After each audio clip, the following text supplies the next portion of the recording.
Yo nakama, selamat datang di Lifestyle Anime. One Piece Chapter 1030 versi lokalisasi telah rilis dan bisa kita nikmati bersama. One Piece Chapter 1030 mendapatkan judul Echoes the Impermanence of All Things, atau dalam kearifan lokal dapat diartikan sebagai tak ada yang abadi. One Piece Chapter 1030 mendapatkan jatah cover page, di mana Oda menggambarkan Brook yang sedang berhati-hati untuk tidak menginjak barisan semut yang sedang melakukan parade. One Piece Chapter 1030 diawali dengan memperlihatkan kondisi di salah satu ruangan pada kastil Onigashima, di mana terlihat Diaz Drake dan Scratchman Appo yang sedang berbincang-bincang tanpa ada seorang pun yang melihat mereka. Appo sangat yakin jika Drake adalah mata-mata angkatan laut, namun dirinya mengatakan jika dalam kondisi saat ini hal tersebut tak menjadi masalah. Masalah utamanya adalah apakah Drake benar-benar ingin membunuh Kaido atau tidak. Di sini Appo menawarkan diri untuk bekerja sama dengan Drake dan mengambil segala keuntungan untuk mereka berdua setelah peperangan ini selesai, tanpa peduli pihak siapa yang akan menang nantinya. Ternyata di ruangan tersebut juga terdapat para numbers bernama Inbi, Fuga, dan Zanki yang sedang makan dan minum tuak cap orang tua, di mana mereka terlihat lebih gahar dibandingkan dengan para ekor numbers yang telah dimunculkan sebelumnya. Inbi merupakan numbers nomor 1, Fuga adalah numbers nomor 2, dan Zanki merupakan numbers nomor 3. Drake masih tak percaya dengan gombalan maut dari Appo. Appo pun mengatakan jika kepercayaan tak ada artinya di sini, karena rencananya akan menguntungkan bagi mereka berdua, dan kesempatan ini hanya datang sekali dalam seumur hidup. Yap, sepertinya mental pengais rezeki seperti milik brengsek Ditich bergelora dalam tubuh Appo saat ini, meskipun perbedaannya sangat jelas, karena semua hal yang dilakukan Teach benar-benar dia rencanakan dengan matang. Shin kemudian berpindah ke area tangga yang menghubungkan lantai 2 dan lantai 1 kastil milik Kaido. Diperlihatkan kelompok Usopp, Nami, dan Otama plus Speed dan Gazelman sedang menuju ke lantai 1 untuk menghindari api yang telah membakar sebagian kastil. Selain itu terlihat juga Hamlet yang sedang membopong Komachiyo. Tiba-tiba mereka mendengar seseorang yang berteriak karena dia telah melihat penampakan hantu tanpa badan yang berada di lantai 1. Mendengar teriakan tersebut, Nami dan Usopp pun masuk ke mode siaga. Setelah mereka sampai ke lantai 1, mereka melihat tubuh bagian bawah dari Kinemon yang sedang berlarian, mengejar orang-orang untuk meminta pertolongan. Usopp kemudian langsung lompat ke arah Kinemon dan meremas kakinya untuk menghentikan pergerakannya. Sambil meremas Kinemon, Usopp menanyakan apa yang sedang dilakukan olehnya. Sikil milik Kinemon mulai berbicara. "Oh, ada apa? Aku Kinemon, dan aku sedang mencari aliansiku." Usopp pun berkata jika dirinya adalah bagian dari aliansinya. Usopp menyadari jika Kinemon mengalami pendarahan yang sangat banyak, dan bertanya apakah dia saat ini baik-baik saja. Nami memberitahu Usopp jika Kinemon tak dapat mendengar perkataan mereka, karena sejatinya saat ini dia tak memiliki telinga. Nami bergerak ke arah kaki milik Kinemon dan menggambarkan simbol bulan sabit menggunakan jarinya. Kinemon akhirnya menyadari jika sosok yang ada di hadapannya merupakan bagian dari aliansi dan menceritakan apa yang sebenarnya terjadi padanya. Setelah mendengar penjelasan dari Kinemon, Usopp memutuskan untuk membantunya. Usopp kemudian naik ke atas Hamlet dan menempelkan kaki Kinemon pada bokong jerapah milik Hamlet. Kinemon memberitahu Usopp untuk pergi ke ruangan yang ada di menara sebelah kiri dari kastil Kaido dan meminta Usopp untuk segera ke sana karena teman wanita prianya sedang terluka sangat parah. Shin kemudian berpindah ke area di mana Kinemon berada dengan tubuhnya yang telah terbelah menjadi 2. Terlihat juga sang badut sulap Kanjuro serta sang wanita pria Okiku yang tengah rebahan sambil mengencrotkan banyak darah. Kinemon sangat terkejut jika dirinya masih bertahan hidup meskipun tubuhnya telah terbelah menjadi 2. Dia berpikir mungkin saja hal ini terjadi akibat efek kekuatan buah iblis laut dan badannya waktu itu tak tersambung dengan sempurna. Tiba-tiba terdengar suara dari Denden Mushi. Yap, suara dari Shogun Pakboy Orochi yang saat ini sedang mencoba berbicara dengan Kanjuro. Ternyata sang pelukis sesat masih hidup dan menjawab panggilan telepon dari Orochi.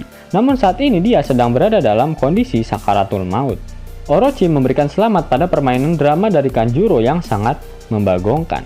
Bahkan Orochi mengatakan jika saat ini banyak yang sedang bertepuk tangan untuknya. Bukannya dibimbing untuk menyebut nama Tuhannya agar Kanjuro wafat dengan husnul khotimah, Orochi malah meminta Kanjuro yang sekarat agar menggambar sesuatu yang spektakuler untuk terakhir kalinya. Gambar yang merepresentasikan amarah dari klan Kurozumi. Kanjuro akhirnya mengangkat kuasnya dan dengan nafas terakhirnya dia menggambar sesuatu. Orochi terus saja memprovokasi Kanjuro. Dia memintanya untuk menggambar sesuatu yang sangat membagongkan, sesuatu yang dapat membawa seluruh makhluk yang ada di Onigashima ke dalam neraka yang terdalam. Siap, tuanku yang tampan. Aku akan memberikan aksi terakhirku dari klan Kurozumi. Kazenbo, ucap Kanjuro. Kazenbo merupakan nama salah satu iblis di Jepang. Kanjuro akhirnya tumbang, namun dia berhasil menggambar iblis api raksasa. Iblis itu mampu menembus dinding dan membakar apapun yang dia lewati. Para Kroco Kaido menginformasikan kemunculan makhluk tersebut ke seluruh Onigashima. Setelahnya diperlihatkan kondisi di seluruh Onigashima. Momono mesum masih saja membuat awan panasnya sedikit demi sedikit. Sepertinya Momo juga berpegang teguh pada prinsip sencrit demi sencrit lama-lama akan menjadi seencrot. Sementara itu, Brook dan Robin melanjutkan pertarungan mereka melawan Kroco Kaido bersama dengan para suku Minks. Di sisi lain, Marco, Izo, dan Kawamatsu juga sedang bertarung. CP0 sudah meninggalkan ruangan dan sedang berjalan entah kemana. Selain itu juga diperlihatkan Luffy, Zoro, dan Sanji yang masih bertarung melawan Kaido, King, dan juga Queen. Orochi sedang duduk manis di salah satu gudang di dalam kastil. Dia pun kembali berbicara sambil tertawa-tawa. Dia tak peduli dengan pertarungan antar bajak laut, dan dia memintakan Juro untuk membawa gambar iblisnya ke ruangan penyimpanan senjata milik Kaido dan meledakkannya. Selain itu, Orochi meminta Fukurokujo untuk cepat membereskan urusannya, agar dia tak terlambat untuk melarikan diri dari Onigashima yang akan dia ledakkan. Shin kemudian berpindah, kali ini memperlihatkan Yamete yang masih berlari menuju ke gudang penyimpanan senjata. Big Mom pun melancarkan serangannya. Ike! Serangannya sangatlah dahsyat, sampai meruntuhkan salah satu dinding kastil, di mana Yamete pun sempat melihat efek dari serangan tersebut. Kid melompat untuk menghindari serangan Big Mom, walhasil robot besi rongsokannya hancur berantakan. Big Mom mengejar Kid sembari menunggangi Prometheus dan Napoleon yang sudah dia gabungkan dengan Hera. Selagi Kid terpental, kita diperlihatkan sedikit flashback dari percakapan antara Kid dan Law. Kid menanyakan pada Law apakah kekuatan buah iblisnya sudah mencapai level Awakening. Law mengiyakan pertanyaan Kid, namun dia belum pernah menggunakannya dan hanya akan dia gunakan saat dia hampir mati. Karena teknik Awakening-nya memakan banyak sekali energi dan hanya akan dia gunakan sebagai percobaan terakhir. Kid berkata jika Awakening-nya juga memakan banyak sekali energi, tapi dia berkata pada Law jika saat ini mereka tak akan mampu mengalahkan Big Mom dengan pertarungan biasa, dan inilah saatnya untuk menggunakan kartu as mereka. Flashback pun berakhir ketika Big Mom sedang disibukkan oleh Kid. Law menggunakan dua teknik baru yang dinamakan Chrome Anesthesia. Dengan Chrome, Law mampu membuat versi mini dari room miliknya. Lalu dengan teknik Anesthesia, dia melapisi pedangnya dengan Chrome miliknya. Kemudian dia berpindah ke belakang Big Mom, lalu menusukkan pedangnya ke arah Big Mom sampai tembus ke bagian dagunya. Law berkata, dengan teknik Chrome, dia mampu menciptakan gelombang di dalam tubuh Big Mom. Shockwave.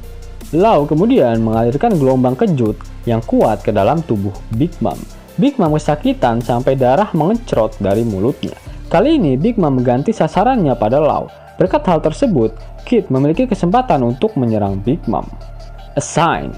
Kid mengeluarkan teknik Awakening miliknya dan merubah Big Mom menjadi buntelan magnet raksasa. Akibat Big Mom yang saat ini menjadi magnet, Napoleon pun menempel padanya. Tak hanya itu, seluruh senjata dan besi-besi rongsokan yang ada di sekelilingnya mulai menempel pada Big Mom. Punk Crash. Seluruh besi rongsokan termasuk struktur bangunan kastil Kaido menghantam tubuh Big Mom, dan dia saat ini terkubur dalam besi-besi rongsokan tersebut. Kid dan Law sudah menggunakan teknik Awakening-nya yang merupakan kartu as dari mereka berdua. Jika Big Mom tak kalah dalam serangan ini, maka tak akan ada lagi yang mampu menghentikannya, dan sudah pasti Law dan Kid akan segera tewas. Dengan menempelnya besi-besi tersebut pada Big Mom, pasti akan menambah beban dari tubuhnya, dan seharusnya ruangan tersebut akan runtuh, dan Big Mom akan mulai jatuh sampai lantai dasar. Dalam kastil Kaido, lantai paling dasar adalah gudang senjata. Jika Big Mom masih menjadi buntelan magnet raksasa, pasti seluruhnya akan menempel padanya. Saat ini Iblis Kanjuro sedang mengincar gudang senjata, dan kemungkinan besar Big Mom memang akan kalah karena terkena ledakan.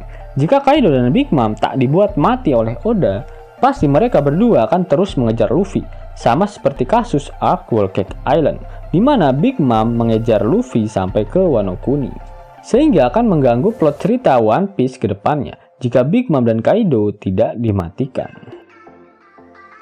Yos nakama, itulah review untuk manga One Piece chapter 1030. Jika nakama menyukai video ini, jangan lupa klik like, share, dan subscribe channel ini ya, agar nakama semua tak ketinggalan info menarik seputar One Piece. Arigato.